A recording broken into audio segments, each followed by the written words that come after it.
नारसिंगी में इंजीनियर का बेदर्दी से कत्ल। कातिलों ने दोपहर के वक्त इज्जत अली नामी इंजीनियर को बेदर्दी से कत्ल कर दिया। हमलावर कॉलिस कार में इंजीनियर को वीरान इलाके में ले गए और गला काट कर कत्ल कर दिया।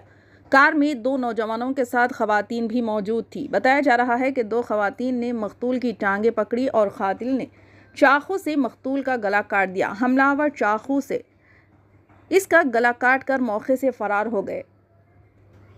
मुतवफ़ी इज़्ज़त अली दुबई में इंजीनियर के तौर पर काम करते थे और 20 दिन कबल ही हिंदुस्तान आए थे। वाक़े की इत्तला मिलते ही नारसिंगी पुलिस मौके पर पहुंच गई और सुराग लगाने वाली टीम जो मौके पर पहुंचकर मुतादिद सुराग इकट्ठा किए।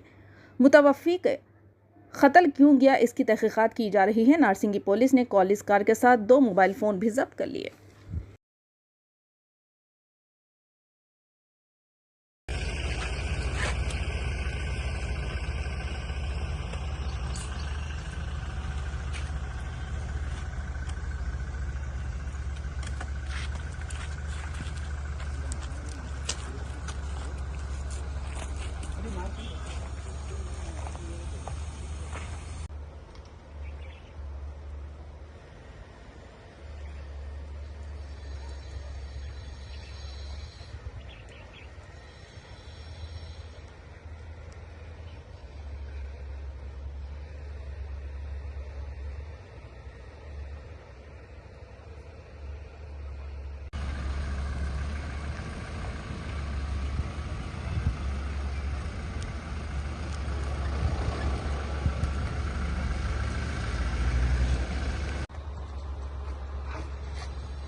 ఈరోజు మధ్యాహ్నం అంటే 29/6/2024 రోజు మధ్యాహ్నం 12 గంటల నుంచి 12:30 మధ్యలో హిదాయత్ అలీ అనే వ్యక్తి 31 సంవత్సరాలు, ఆయన చోటా బజార్ గోల్కొండ ఏరియాకు సంబంధించిన అతను.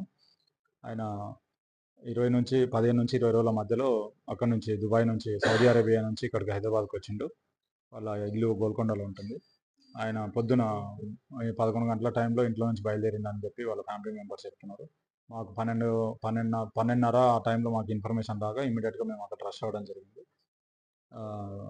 అక్కడ మంచిరేవుల విలేజ్లో గ్రీన్ ల్యాండ్స్ వెంచర్, జీస్ విల్లాస్ ఆపోజిట్లో ఉన్న గ్రీన్ ల్యాండ్స్ వెంచర్లో ఒక ఓపెన్ ప్లాట్, నిర్మానుష్యంగా ఉన్నటువంటి ఒక ఓపెన్ ప్లాట్లో మేము వెళ్ళి చూస్తే అక్కడ ఒక అన్నోన్ డెడ్ బాడీ పడింది. అన్నోన్ డెడ్ బాడీ ఎవరు ఏంటి అనే వివరాలు తెలుసుకోగా సో హిదాయత్ అలీ అని తెలిసింది. వాళ్ళ ఫ్యామిలీ మెంబర్స్కి ఇంటిమేషన్ ఇచ్చినాము. అక్కడ హిదాయత్ అలీ అనే వ్యక్తి ఇంటి నుంచి వాళ్ళ ఫాదర్కి సంబంధించిన ఒక పాలిష్ వెహికల్ తీసుకొని రావడం జరిగింది. అతనితో పాటుగా 2 ఉన్నారు అని చెప్పి తెలిసింది. అది సస్పెక్ట్స్ ఎవరు, అక్యూజ్డ్ ఎవరు అని చెప్పేసి మేము వెరిఫై చేస్తున్నాము. వాళ్ళ మధ్యలో ఏదో గొడవ జరిగినట్టుంది. ఆ గొడవలో ఉన్న పర్సన్స్ కత్తితో అతని పైన దాడి చేసి చంపడం జరిగింది. అక్కడ నుంచి పారిపోయింది అన్నట్టు కూడా తెలుస్తుంది. మేము ఇన్వెస్టిగేషన్ చేస్తున్నాము. ఇన్వెస్టిగేషన్లో భాగంగా మేము టీమ్స్ ఫామ్ చేస్తాము ఆ కిలోని పట్టుకోవడానికి. త్వరలోనే ఆ కిలోని పట్టుకుంటాం. అది చూడలేదండి, ఇంకా అది చూస్తాము. చూసిన తర్వాత పిఎంఈ టైంలో, ఇంక్వెస్ట్ టైంలో అది తెలుస్తుంది. Thank you.